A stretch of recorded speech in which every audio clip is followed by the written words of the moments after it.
Hello बच्चों, last video में हम लोगों ने पढ़ा था एटॉमिक रेडियस के बारे में।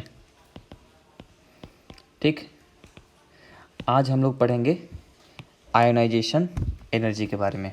ठीक है, इसके बारे में थोड़ा सा हम लोगों ने पढ़ा था कहाँ पे, एटॉमिक स्ट्रक्चर में। इसके बारे में हमने थोड़ा सा पढ़ा था एटॉमिक स्ट्रक्चर में। हमने थोड़ा सा पढ़ा था, क्या पढ़ा था हमने वहाँ पे एक चीज़ पढ़ी थी कि अगर हमारे पास कोई एटम है, ठीक है, ये हमारे पास एक एटम है ना, ये न्यूक्लियस है, ये आपके पास एटम है। ठीक है, एटम के न्यूक्लियस के सराउंडिंग में इलेक्ट्रॉन क्या कर रहे होते हैं, रिवॉल्व कर रहे होते हैं। ठीक है, उनके बीच में एक डेफिनिट अमाउंट का फोर्स लग रहा होता है। ठीक है, जिसका वैल्यू कितना होता है, के इज इक्वल टू के Q1 Q2 upon R square. Q1 को अगर आप ZE ले लीजिए, Q2 को आप A ले लीजिए, तो ये बराबर होता है किसके, के ZE square upon R square के। क्लियर, तो ये है। ठीक है, अब अगर इस इलेक्ट्रॉन को बाहर निकालना है, ठीक है, अगर आप इस इलेक्ट्रॉन को आप चाहते हैं कि ये बाहर निकला है, ये आपका इलेक्ट्रॉन बाहर निकला है, ठीक है, वो एटम से बाहर निकल जाए, वो न्यूक्लियस का स्फीयर छोड़ दें, न्यूक्लियस का जो इन्फ्लुएंस है वो उसके ऊपर ख़त्म हो जाए, तो आपको एक डेफिनेट अमाउंट ऑफ एनर्जी बाहर से देनी पड़ती है। क्योंकि जहाँ कहीं भी एक अट्रैक्टिव फोर्स लग रहा होता है, तो दो ऑब्जेक्ट के बीच में अट्रैक्टिव फोर्स लग रहा है, तो उन दो ऑब्जेक्ट्स को अगर आपको मान लीजिए दो मैग्नेट एक दूसरे को अट्रैक्ट कर रहे हैं और उन दो मैग्नेट्स को आपको दूर करना है, ठीक है, तो आपको बाहर से फोर्स लगाना पड़ता है, बाहर से एनर्जी देनी पड़ती है।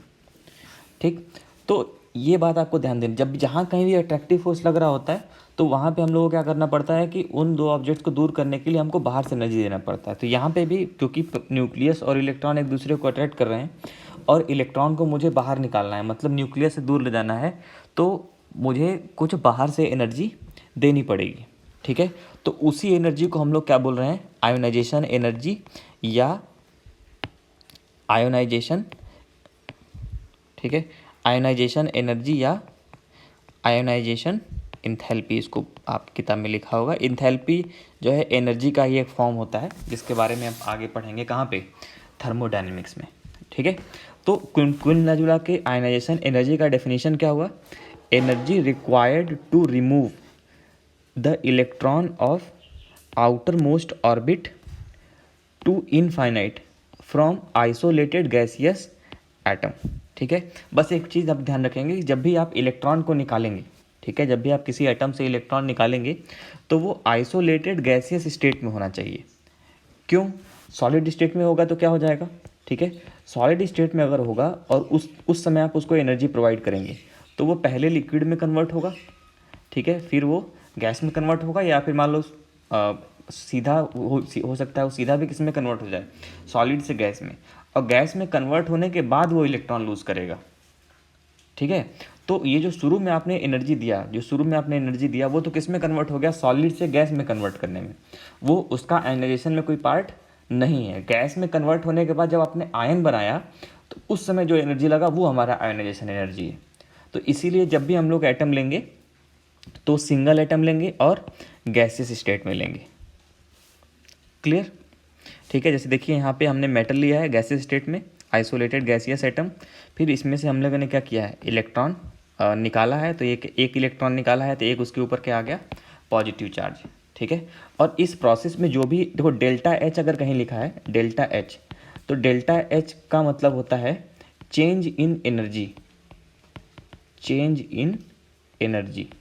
ठीक है, अब ये चेंज इन एनर्जी दो तरीके का हो सकता है। ठीक है, ये एंडोथर्मिक भी हो सकता है, एक्सोथर्मिक भी हो सकता है। अगर आप बाहर से एनर्जी दे रहे हैं, अगर आप बाहर से एनर्जी दे रहे हैं रिएक्शन में या कोई भी प्रोसेस में, तो उस प्रोसेस को बोलते हैं एंडोथर्मिक। अगर एनर्जी निकल रही है तो उस प्रोसेस को हम लोग बोलते हैं एक्सोथर्मिक। आई बात समझ में, अगर आप बाहर से एनर्जी दे रहे हैं तो एंडोथर्मिक, और आप अगर एनर्जी बाहर निकल रही है तो उसको हम लोग क्या बोलते हैं, एक्सोथर्मिक। अब डेल्टा एच को मैंने यहाँ पे पॉजिटिव लिखा है एंडोथर्मिक के लिए। पॉजिटिव इसलिए लिखा है कि जब भी आप एनर्जी देंगे किसी ऑब्जेक्ट को तो ऑब्वियस सी बात है कि उसके फाइनल स्टेट की एनर्जी जो होगी वो इनिशियल स्टेट से क्या होगी, ज़्यादा होगी। तो फाइनल माइनस इनिशियल हमेशा क्या आएगा, पॉजिटिव आएगा। ठीक है, और अगर एनर्जी निकल रही है तो फाइनल स्टेट की जो एनर्जी होगी वो इनिशियल स्टेट से कम होगी, और उस केस में डेल्टा एच आपका क्या आएगा, निगेटिव आएगा। ठीक है, तो जब भी एंडोथर्मिक प्रोसेस होता है तो उसके लिए डेल्टा एच पॉजिटिव होता है, और जब भी एक्सोथर्मिक रिएक्शन होता है तो उसके लिए डेल्टा एच निगेटिव होता है। आई बात समझ में? ठीक है, तो जो हमारा अब जो आयनाइजेशन एनर्जी है, इसमें तो हम लोग क्या कर रहे हैं, एनर्जी दे रहे हैं, इसमें हम लोग एनर्जी दे रहे हैं। तो आयनाइजेशन एनर्जी जो है, आयनाइजेशन एनर्जी, आयनाइजेशन का जो प्रोसेस है ये हमेशा क्या होगा, एंडोथर्मिक होगा। ये हमेशा एंडोथर्मिक होगा, और इसमें डेल्टा एच की वैल्यू हमेशा क्या होगी, ग्रेटर देन 0 होगी। ठीक, तो अब क्योंकि ये एनर्जी है तो एनर्जी का यूनिट हम लोगों ने एक एटॉमिक स्ट्रक्चर में हम लोगों ने एनर्जी का यूनिट पढ़ा था, क्या पढ़ा था, इलेक्ट्रॉन वोल्ट पर एटम। ठीक है, या अगर आपको बड़ी यूनिट लेना है तो आप किलो जूल पर मोल, जूल पर मोल या किलो कैलोरी पर मोल ले सकते हैं। ठीक है, तो 1 कैलोरी इज इक्वल टू कितना होता है, 4.186 जूल। ठीक है, या 1 किलो कैलोरी अगर आप लेंगे तो ये हो जाएगा 4186 जूल या 4.18 किलो जूल। ठीक है, तो ये कन्वर्जन है। अब कुछ एलिमेंट ऐसे भी होते हैं जो एक से ज़्यादा इलेक्ट्रॉन लूज़ करते हैं, जो कि क्या करते हैं, एक से ज़्यादा इलेक्ट्रॉन लूज़ करते हैं। ठीक है, तो उनमें क्या है कि ऐसा नहीं है कि तीनों इलेक्ट्रॉन एक साथ निकाल देंगे या 2 इलेक्ट्रॉन एक साथ निकाल देंगे, आप एक एक करके इलेक्ट्रॉन निकालते हैं।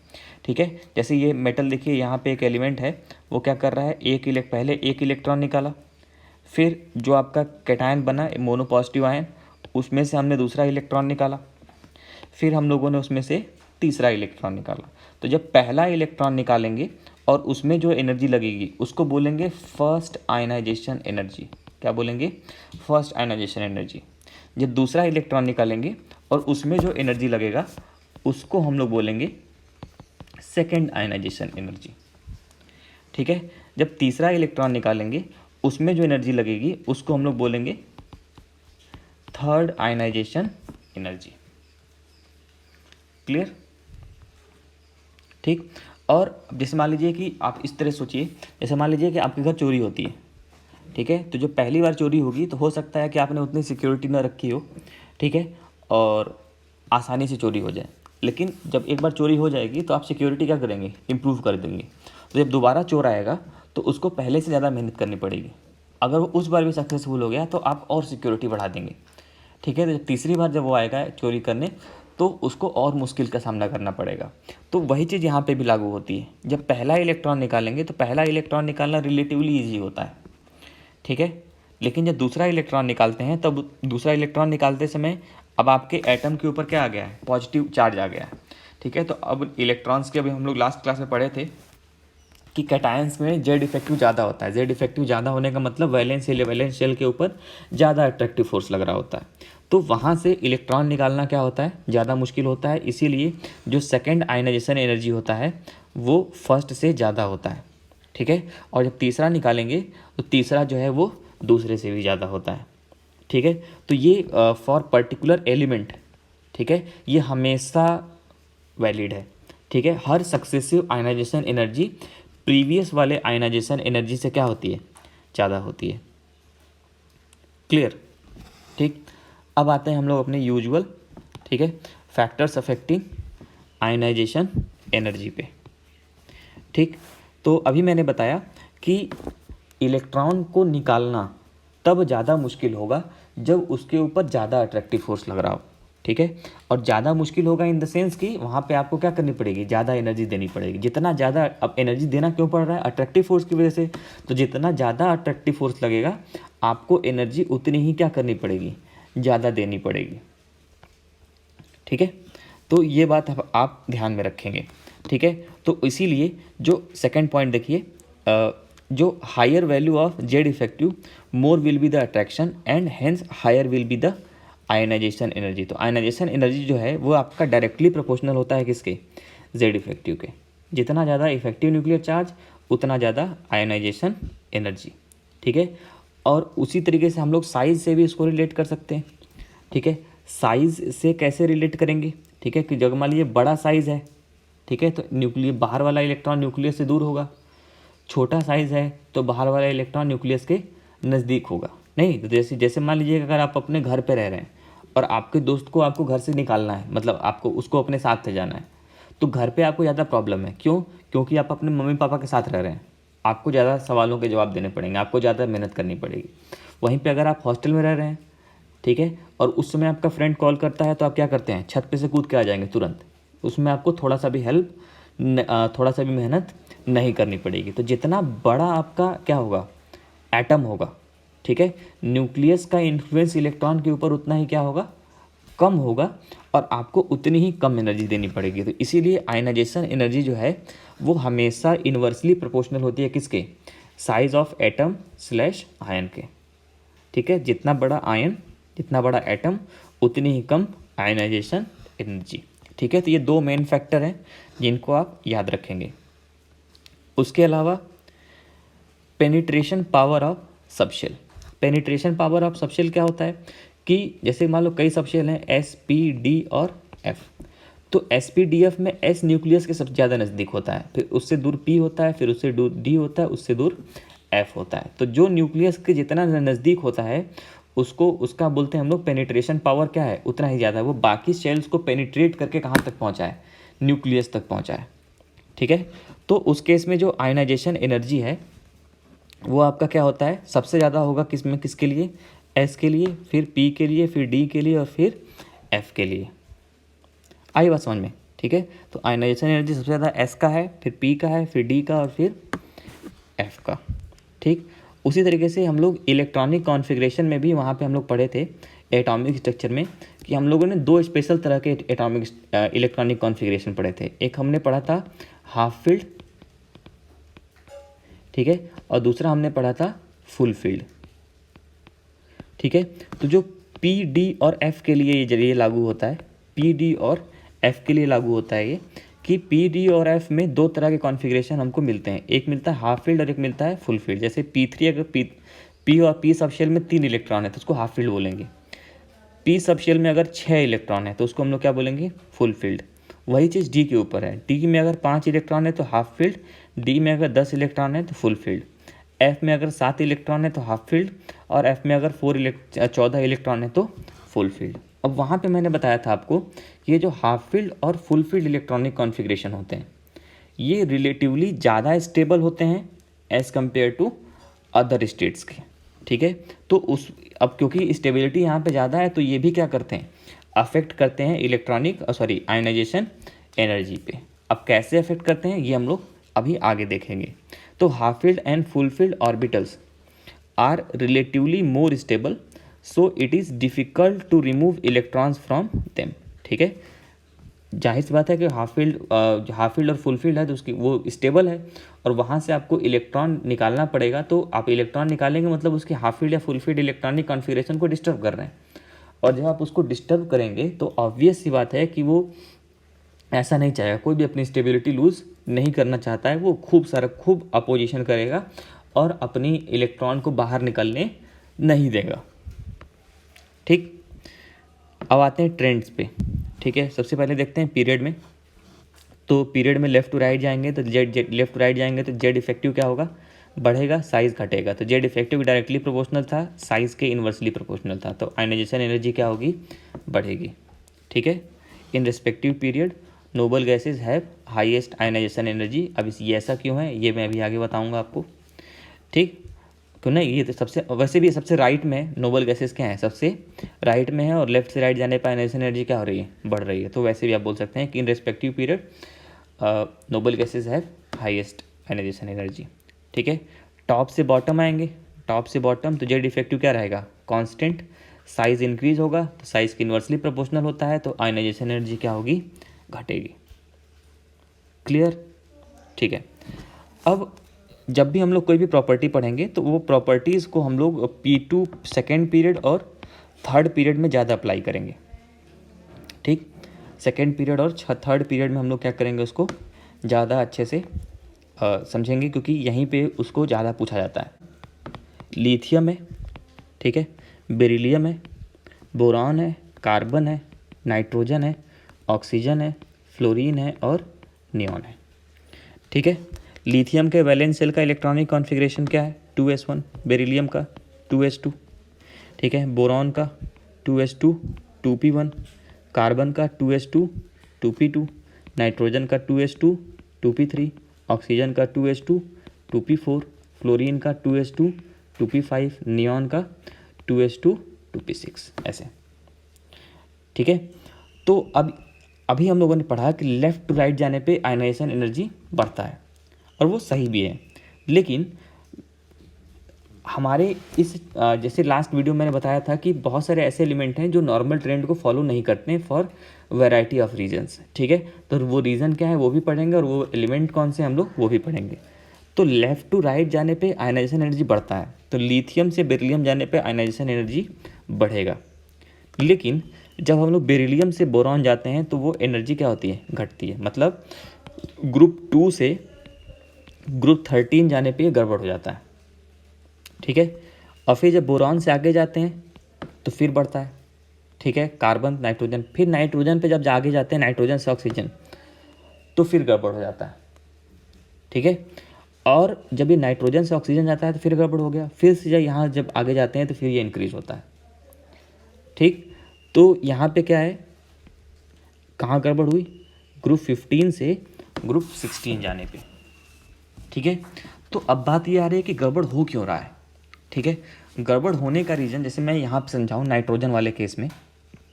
ठीक है, तो नाइट्रोजन वाले केस में अगर आप देखिए तो यहाँ पे क्या है, नाइट्रोजन का हाफ फील्ड इलेक्ट्रॉनिक कॉन्फ़िगरेशन है। ठीक है, यहाँ पे P3 है ना, P3 half field electronic configuration.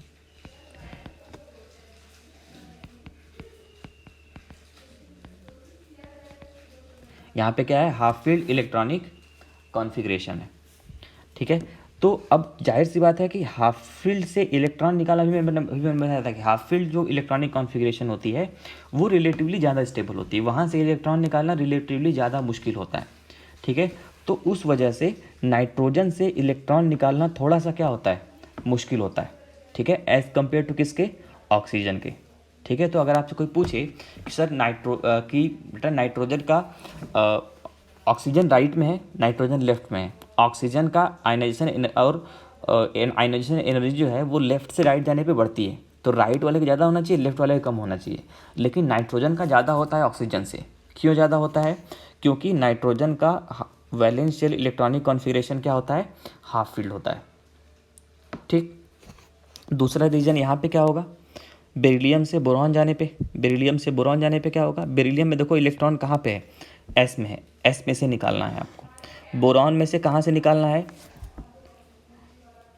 ठीक है, तो अब देखिए ये बेरिलियम में क्या है कि बेरिलियम में इलेक्ट्रॉन आपको कहाँ से निकालने हैं, एस से निकालने हैं। बोरॉन में कहाँ से निकालना है, पी से निकालना है। और अभी मैंने कुछ देर पहले आपको बताया था कि एस से इलेक्ट्रॉन निकालने में ज़्यादा एनर्जी लगती है एज़ कम्पेयर टू पी के, as compare to D and as compare to F के। ठीक है, तो इस वजह से जब बेरिलियम से बोरॉन जा रहे हैं तो आयनाइजेशन एनर्जी क्या हो जा रही है, घट जा रही है। आइए बस समझ में। ठीक है, तो ये आप ध्यान रखेंगे, इसीलिए बेरिलियम से बोरॉन जाने पे घट रहा है।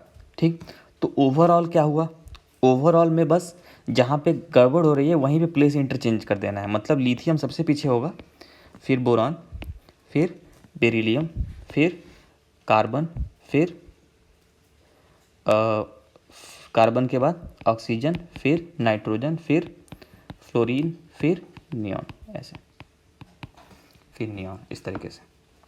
ठीक है, लेकिन ज़रूरी नहीं है कि आपको हमेशा एलिमेंट के टर्म में ही दिया जाए, आपको वैलेंस शेल इलेक्ट्रॉनिक कॉन्फ़िगरेशन के टर्म में भी क्वेश्चन पूछा जा सकता है कि which of the following electronic configuration has highest ionisation energy, तो उसको देख के बताना पड़ेगा। तो आपको ionisation energy valence shell electronic configuration के टर्म में भी याद होना चाहिए।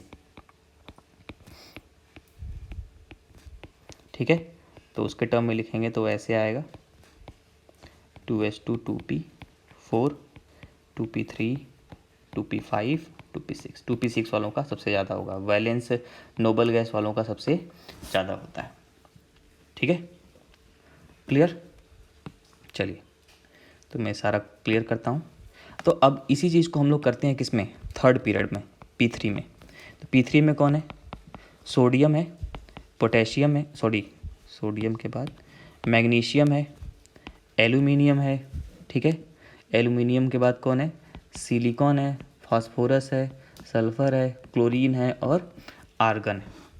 ठीक है, तो सोडियम का क्या है 3s1 3s2 3s2 3p1 3s2 3p2 3s2 3p3 3s2 3p4 3s2 3p5 and यहाँ पे 3p6 3s2 3p6। ठीक है, तो अभी क्या होगा, लेफ्ट से राइट जाने पे बढ़ेगा, लेकिन s2 से p1 जाने पे घटेगा, फिर बढ़ेगा, लेकिन p3 से p4 जाने पे घटेगा। ठीक है, फिर बढ़ेगा ऐसे। ठीक है, तो ओवरऑल ऑर्डर क्या हो जाएगा, sodium, aluminium, magnesium, silicon, sulphur, phosphorus. ठीक है, फिर उसके बाद क्लोरीन, फिर आर्गन। ठीक है, अगर आपको ग्राफ दे दिया जाए, जैसे मान लीजिए कि पहले सोडियम से शुरू करते हैं, तो सोडियम से मैग्नीशियम जाने पे क्या होगा, बढ़ेगा। ठीक है, मैग्नीशियम से एल्युमिनियम जाने पे क्या होगा, घटेगा। एल्युमिनियम से सिलिकॉन जाने पे बढ़ेगा, सिलिकॉन से फास्फोरस जाने पे बढ़ेगा, लेकिन फास्फोरस से सल्फर जाने पे घटेगा, फिर क्लोरीन जाने पे बढ़ेगा, और फिर आर्गन। तो ग्राफ आपका इस तरीके से बनेगा, ionisation energy versus atomic number. ठीक, तो ये भी आपको ध्यान में रखना है। तो आपसे कुछ भी पूछा सकता है, आपसे एटम के टर्म में पूछा जा सकता है, आपसे एटॉमिक नंबर के टर्म में पूछा जा सकता है, आपसे वैलेंस शेल का इलेक्ट्रॉनिक कॉन्फ़िगरेशन देकर पूछा जा सकता है, और यह आपसे ग्राफ देकर पूछा जा सकता है। ठीक, तो ये आप ध्यान में रखेंगे। क्लियर, चलिए, तो वही चीज़ यहाँ पे एक्सप्लेन की गई थी P2 और P3 के लिए। ठीक है, यही चीज़ आपसे यहाँ एक्सप्लेन की गई थी, किसके लिए, P2 और P3 के लिए। अब आते हैं ग्रुप में। यहाँ पे लिखा है arrange G1 and G2 elements in increasing order. ठीक है, तो अभी मैंने बताया कि ग्रुप में ऊपर से नीचे आने पे आयनाइजेशन एनर्जी क्या होती है, घटती है। तो जो ग्रुप में सबसे ऊपर होगा उसकी आयनाइजेशन एनर्जी सबसे ज़्यादा होगी। तो लिथियम की, फिर सोडियम की, फिर पोटेशियम, रुबिडियम, फिर सीजियम, फिर है बेरिलियम, मैग्नीशियम, कैल्शियम, स्ट्रॉन्सियम और बेरियम। ठीक, अब maximum ionisation energy periodic table में किसका होगा, हीलियम का। क्यों, क्योंकि ये राइट में है और ना लेफ्ट से राइट जाने पे बढ़ता है और टॉप से बॉटम आने पे घटता है। तो जाहिर सी बात है कि राइट साइड टॉप कॉर्नर वाले का आयनाइजेशन एनर्जी क्या होगा, सबसे ज़्यादा होगा। ठीक है, सबसे कम किसका है, तो सबसे कम जाहिर सी बात है कि लेफ्ट साइड और बॉटम वाले का, तो वो कौन है, सीजियम। फ्रांसियम को हम लोग नहीं ले रहे हैं क्योंकि फ्रांसियम रेडियो एक्टिव होता है और रेडियो एक्टिव एलिमेंट्स की केमिकल स्टडी हम लोग नहीं कर पाते हैं। ठीक, अब ये एक और आपसे क्वेश्चन पूछा जाता है कि compare ionisation energy first ionisation energy and second ionisation energy of nitrogen and oxygen. ठीक है, first ionisation energy and second ionisation energy of nitrogen and oxygen. तो ये नाइट्रोजन है, ये ऑक्सीजन है। ठीक है, तो नाइट्रोजन का इलेक्ट्रॉनिक कॉन्फ़िगरेशन क्या है, 2s2 2p3 2s2 2p4। ठीक है, और अभी मैंने बताया कि जो फर्स्ट आयनाइजेशन एनर्जी होगा, फर्स्ट आयनाइजेशन एनर्जी वो किसका ज़्यादा होगा, नाइट्रोजन का हाफ फील्ड है, ऑक्सीजन का हाफ फील्ड नहीं है। तो पहला वाला किसका ज़्यादा होगा, नाइट्रोजन का ज़्यादा होगा, किससे, ऑक्सीजन से। अब हम लोग क्या करते हैं, दोनों में से एक एक इलेक्ट्रॉन निकाल देते हैं। तो एक एक इलेक्ट्रॉन निकाल दिया तो क्या बन गया, 2s2 2p2। यहाँ से इलेक्ट्रॉन निकाल दिया तो ये क्या हो गया, 2s2 2p3। तो अब हाफ फील्ड कौन हो गया है, अब हाफ फील्ड ऑक्सीजन हो गया है। ठीक है, नाइट्रोजन आपका क्या हो गया है, नॉर्मल हो गया है।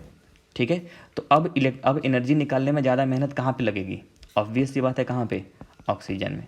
तो सेकेंड आयनाइजेशन एनर्जी की जब बात आएगी तब ज़्यादा किसका होगा, ऑक्सीजन का ज़्यादा होगा, किससे, नाइट्रोजन से। ठीक है, यही चीज़ आप सोडियम और मैग्नीशियम में भी कर सकते हैं, यही चीज़ आप सोडियम और मैग्नीशियम में भी कर सकते हैं। कैसे, देखिए, सोडियम का इलेक्ट्रॉनिक कॉन्फ़िगरेशन क्या होता है, 1s2 2s2 2p6 3s1। ठीक है, मैग्नीशियम का क्या होता है, 1s2 2s2 2p6 3s2। तो अब क्योंकि मैग्नीशियम राइट में है तो फर्स्ट आयनाइजेशन एनर्जी जो है वो मैग्नीशियम का ज़्यादा होगा, किससे, सोडियम से। ठीक है, लेकिन अगर आप एक इलेक्ट्रॉन निकाल दीजिए, एक इलेक्ट्रॉन निकाल दीजिए तो क्या बचा, 1s2 2s2 2p6। यहाँ पे क्या बचा, 1s2 2s2 2p6 3s1। ठीक है। अब जब दूसरा इलेक्ट्रॉन निकालने की बारी आएगी तब हमको सोडियम वाले केस में ऐसे आयन से निकालना होगा जो कि नोबल गैस कॉन्फ़िगरेशन अचीव कर चुका है, ठीक है। जबकि मैग्नीशियम में हम लोग कहाँ से निकालेंगे, 3s से निकालेंगे, ठीक है। सोडियम में हम लोग अंदर वाले शेल से निकाल रहे हैं, सेकंड शेल के नोबल गैस कॉन्फ़िगरेशन से। मैग्नीशियम में हम लोग क्या कर रहे हैं, अभी भी हम लोग वैलेंस शेल से निकाल रहे हैं। तो ऑब्वियस सी बात है कि नोबल गैस कॉन्फ़िगरेशन से इलेक्ट्रॉन निकालना क्या होता है, ज़्यादा मुश्किल होता है। तो अगर आप सेकेंड आयनाइजेशन एनर्जी की बात करेंगे उस केस में ज़्यादा कौन होगा, सोडियम का ज़्यादा हो जाएगा, किससे, मैग्नीशियम से, ठीक है। थर्ड की बात आते हैं, थर्ड जब आएंगे तब 2s2 2p5, फिर इलेक्ट्रॉन निकाल लेते हैं 1s2 2s2 2p6। अब नोबल गैस कॉन्फ़िगरेशन किसका हो गया है, मैग्नीशियम का हो गया है। तो अगर आप थर्ड की बात करेंगे तो थर्ड निकालने जब जाएंगे तब ज़्यादा किसका हो जाएगा, फिर से ज़्यादा हो जाएगा किसका, मैग्नीशियम का सोडियम से, ठीक है। तो ये कॉन्सेप्ट आपको याद रखना चाहिए, आपको बुकलेट में कई सारे क्वेश्चन मिलेंगे इस कॉन्सेप्ट के ऊपर, ठीक है। तो ये जो क्वेश्चन, तो ये क्वेश्चन, अगला क्वेश्चन उसी कॉन्सेप्ट पे था, ठीक है, नाइट्रोजन और ऑक्सीजन पे। तो वही उसी सेम कॉन्सेप्ट पे हम लोग क्रोमियम और मैंगनीज़ का भी कर सकते हैं, ठीक है। तो क्रोमियम का इलेक्ट्रॉनिक कॉन्फ़िगरेशन होता है 3d5 4s1, मैंगनीज़ का होता है 3d5 4s2। तो मैंगनीज़ राइट में होता है तो पहला वाला आयनाइजेशन एनर्जी किसका ज़्यादा होगा, मैंगनीज़ का। लेकिन जब आप दूसरा निकालने जाएंगे तो क्रोमियम का इलेक्ट्रॉनिक कॉन्फ़िगरेशन हो जाएगा 3d5 और मैंगनीज़ का हो जाएगा 3d5 4s1, ठीक है। तो अब इलेक्ट्रॉन कहाँ से निकालना पड़ेगा, हाफ फील्ड से। मैंगनीज़ वाले में हाफ फील्ड एस वाला है तो एस को हम लोग वैसे कोई इंपॉर्टेंस देते नहीं क्योंकि उसमें एक ही ऑर्बिटल होता है, तो उसके हाफ फील्ड का कोई मतलब नहीं। तो उसका हाफ फील्ड बल्कि और अच्छा ही है इलेक्ट्रॉन निकालने के लिए, ठीक है। तो सेकंड वाला ज़्यादा होगा किसका, सेकंड वाला ज़्यादा होगा किसका, क्रोमियम का मैंगनीज से, ठीक। अब इस तरह का भी एक क्वेश्चन आपको मिलेगा। क्या क्वेश्चन है कि first ionisation energy, second ionisation energy and third ionisation energy of an element are 450, 700 and 1600 kilo joule per mole respectively. Calculate number of valence electron in the element and to which group elements belongs in the periodic table, ठीक है। Valence electron और group बताना है आपको depending upon, valence electron और group आपको बताना है डिपेंडिंग अपॉन आयनाइजेशन एनर्जी, ठीक है। तो आपको ऐसे 4-5 आपको आयनाइजेशन एनर्जी दिया होगा, यहाँ 3 दिया हुआ है। तो इस केस में आप हमेशा ध्यान रखिएगा कि अगर आपको पहले और दूसरे में खूब सारा गैप है, ठीक है, पहले और दूसरे में अगर खूब सारा गैप है तो उस केस में एक वैलेंस इलेक्ट्रॉन होता है, ठीक है। अगर दूसरे और तीसरे में खूब सारा गैप है, ठीक है, तो उस केस में कितने वैलेंस इलेक्ट्रॉन होते हैं, 2। अगर तीसरे और चौथे में बहुत बड़ा गैप है तो उस समय वैलेंस इलेक्ट्रॉन कितने होंगे, 3। चौथे और पाँचवें में ज़्यादा गैप है तो वैलेंस इलेक्ट्रॉन कितने होंगे, 4 होंगे। तो ये कॉन्सेप्ट है, इस बात को आप ध्यान रखेंगे, ठीक है। तो यहाँ पे देखिए किसमें ज़्यादा गैप है, पहले और दूसरे में तो कितने का गैप है, 350 का, या 250 का।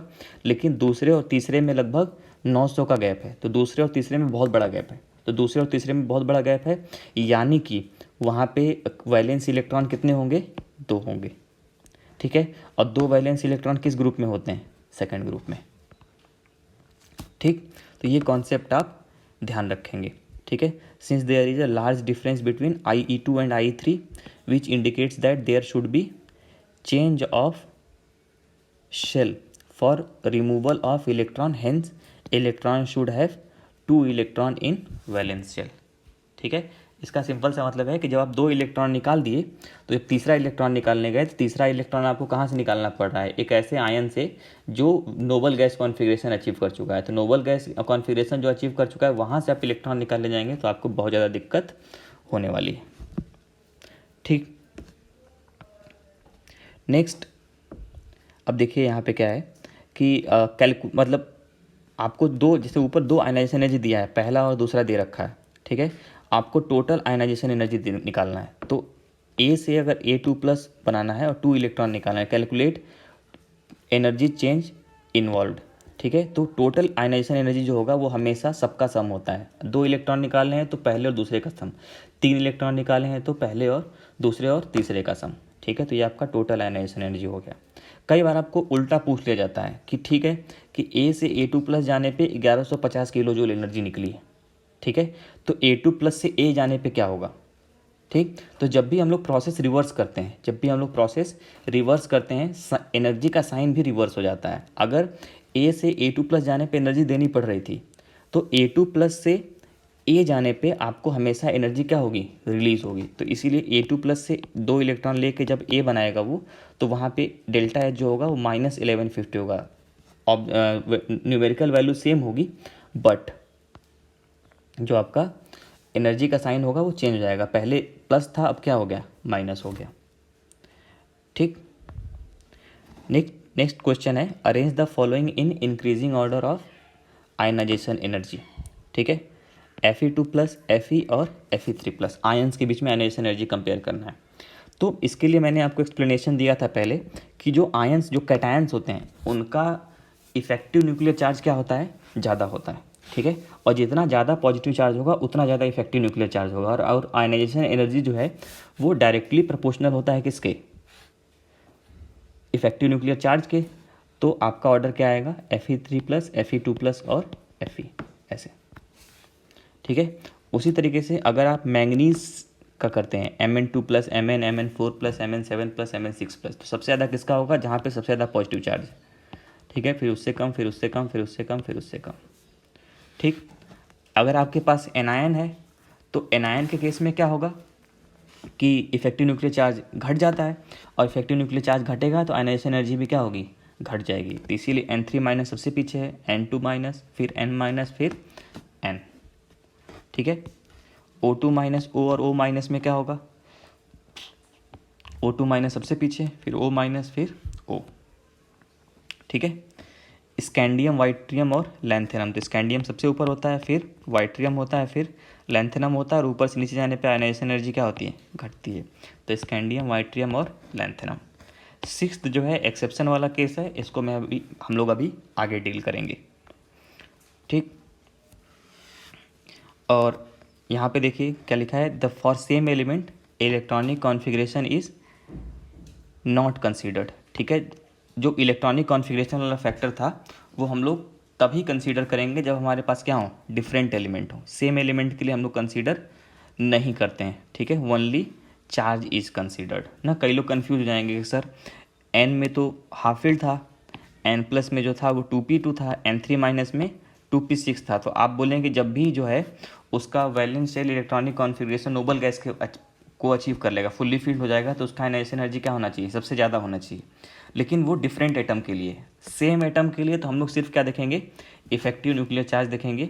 और कैटायन का आयनाइजेशन एनर्जी सबसे ज़्यादा होगा, फिर न्यूट्रल और फिर एनायन। जितना ज़्यादा पॉजिटिव चार्ज उतना ज़्यादा आयनाइजेशन एनर्जी, फिर आपका न्यूट्रल वाला, फिर एनायन का, ठीक है।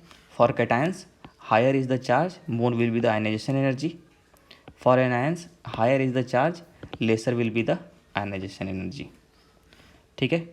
नेक्स्ट है एक्सेप्शंस इन आयनाइजेशन एनर्जी, ठीक है। तो मैं पीरियड में आपको पहले ही एक्सप्लेन कर चुका हूँ, P2 और P3 में जो भी एक्सेप्शन है वो मैंने आपको बता दिए। अब हम लोग बात करते हैं ग्रुप 13 पे। ये सबसे बदमाश ग्रुप है, सबसे नोटोरियस ग्रुप है P ब्लॉक का। तो इस पहले भी हमको दिक्कत करता है, एटॉमिक रेडियस में भी, यहाँ पे भी दिक्कत करेगा, ठीक है। तो यहाँ पे क्या है कि boron aluminium, gallium, indium, thallium. तो हमने क्या पढ़ रखा है कि बोरॉन से एल्युमिनियम जाने पे घटना चाहिए, फिर एल्युमिनियम से गैलियम जाने पे घटना चाहिए, ठीक है, फिर इंडियम, फिर, लेकिन ये गलत है, ठीक है। एक्चुअल जो आपका आता है वो आता है बोरॉन से एल्युमिनियम जाने पे घटता है, एल्युमिनियम से गैलियम जाने पे बढ़ता है, ठीक है। गैलियम से इंडियम जाने पे घटता है, इंडियम से थैलियम जाने पे घटता है। ये चीज़ ऐसे, बोरॉन से एल्युमिनियम जाने पे घटा, एल्युमिनियम से गैलियम जाने पे बढ़ा, फिर इंडियम जाने पे गैलियम से इंडियम जाने पे घटा, फिर थैलियम जाने पे बढ़ा, ठीक। तो आप इसको ओवरऑल ऑर्डर लिखेंगे तो इस तरीके से आता है, बोरॉन, थैलियम, गैलियम, एल्युमिनियम और इंडियम, ठीक है। तो इसको याद करने के लिए ये कोड है 1 5 3 2 4। तो बोरॉन को 1 दिया गया है, ठीक ठीक है, एल्युमिनियम को 2 3 4 5, तो 1 5 3 2 4, 1 5 3 2 4, तो ये आप याद रखेंगे, ये पूछा जा सकता है आपसे, पूछा गया भी है एक्चुअली इन प्रीवियस केसेस। ठीक है, लेकिन बाकी अगर किसी और फैमिली में जाते हैं पी ब्लॉक के, तो वहाँ पे ऐसा कोई दिक्कत नहीं है। कार्बन से सिलिकॉन जाएंगे घटेगा, सिलिकॉन से जर्मेनियम जाएंगे घटेगा। ठीक है, और यहाँ पे लास्ट में थोड़ा सा गड़बड़ हो जाता है, जर्मेनियम से आगे जाएंगे घटेगा, लेकिन यहाँ पे गड़बड़ हो जाता है, लेड का ज़्यादा हो जाता है किससे, टिन से। तो कार्बन, सिलिकॉन, जर्मेनियम, लेड और टिन। ठीक है, ऐसा सिंपल सा सेम रीज़न है कि बोरॉन के पहले कौन आता है, डी ब्लॉक वाले। ठीक है, और थैलियम के पहले कौन आता है, डी भी आता है और एफ भी आता है, ये 6th पीरियड है। ठीक है, तो वही पुअर शील्डिंग इफेक्ट वगैरह की वजह से इफेक्टिव न्यूक्लियर चार्ज क्या हो जाता है, बढ़ जाता है, जिसकी वजह से ये सारे गड़बड़ आते हैं। ठीक, और बाकी डी ब्लॉक में मैंने आपको बताया था कि ग्रुप 4 में जब हम लोग जाते हैं, ग्रुप 4 में, तो वहाँ पे क्या होता है कि टाइटेनियम है, जिरकोनियम है, हाफनियम है। हाफनियम के पहले कौन होते हैं, एफ ब्लॉक वाले होते हैं। तो टाइटेनियम से जिरकोनियम जाने पे घटता है, लेकिन जिरकोनियम से हाफनियम जाने पे बढ़ जाता है। ठीक है, बाकी ग्रुप 3 में नॉर्मल है। ग्रुप 3 में क्या होता है कि सबसे ऊपर वाले का 3D वाले का सबसे ज़्यादा होगा, फिर 4D और फिर 5D। ठीक है, लेकिन जब 4 से आगे जाएंगे, 4 और 4 से आगे जाएंगे, तो वहाँ पे गड़बड़ हो जाता है। ये आपको याद करना है कि ग्रुप 4, 5, 6 और 10 के लिए जो ऑर्डर आता है वो आपका आता है 3D का कम। ठीक है, 3D, 4D और 5D का, और ग्रुप 7, 8, 9, 11, 12 के लिए आता है 4D, 3D और 5D का, ये चीज़। तो ये आपको क्लियर रखना है। ठीक, मतलब कि जो 5D वाला है, ये 5D है, 5D का 4D से तो हमेशा ही ज़्यादा है, 5D का 4D से तो हमेशा ही ज़्यादा है। ठीक है, 3D का कहीं कहीं गड़बड़ हो गया है, ये 3D का यहाँ पे गड़बड़ है, ऐसे होगा 3D, 4D और फिर 5D। ठीक है, और ये आपका दूसरा ऑर्डर। क्लियर। नेक्स्ट और लास्ट है हमारे पास एप्लीकेशन ऑफ आयनाइजेशन एनर्जी।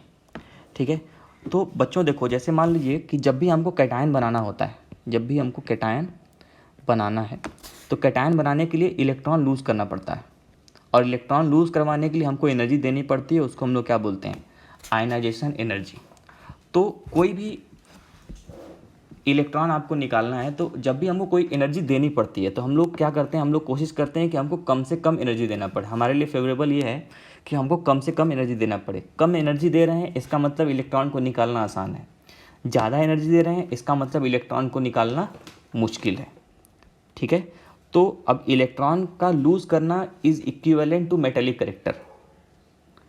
ठीक है, इलेक्ट्रॉन का लूज़ करना is equivalent to ionic character. और इलेक्ट्रॉन के लूज होने को हम लोग क्या बोलते हैं, ऑक्सीडेशन भी बोलते हैं।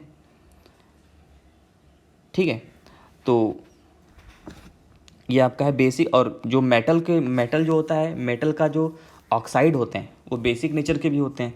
तो बेसिक नेचर ऑफ ऑक्साइड, ठीक है, और उनका मेटेलिक करेक्टर, या आप लिख सकते हैं tendency to form cation, tendency to form cation.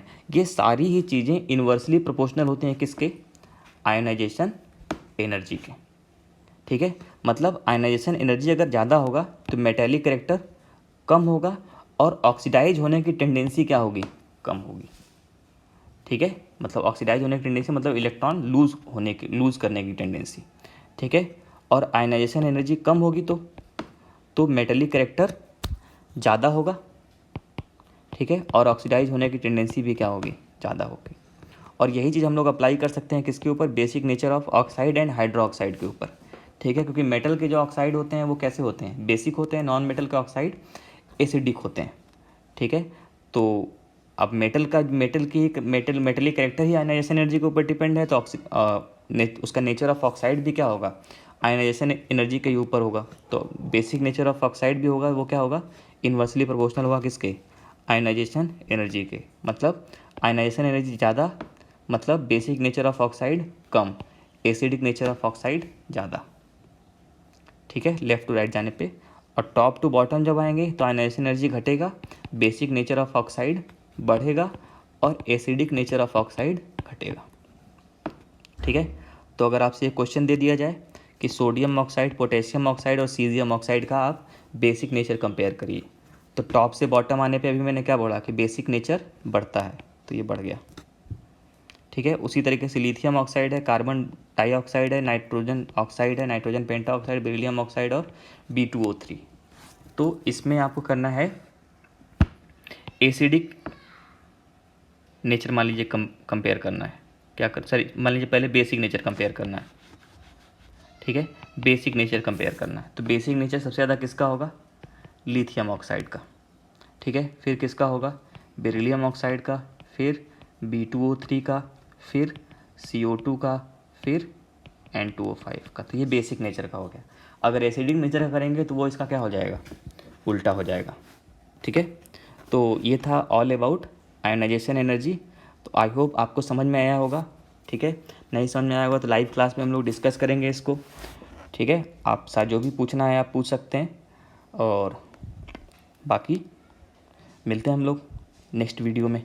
Thank you.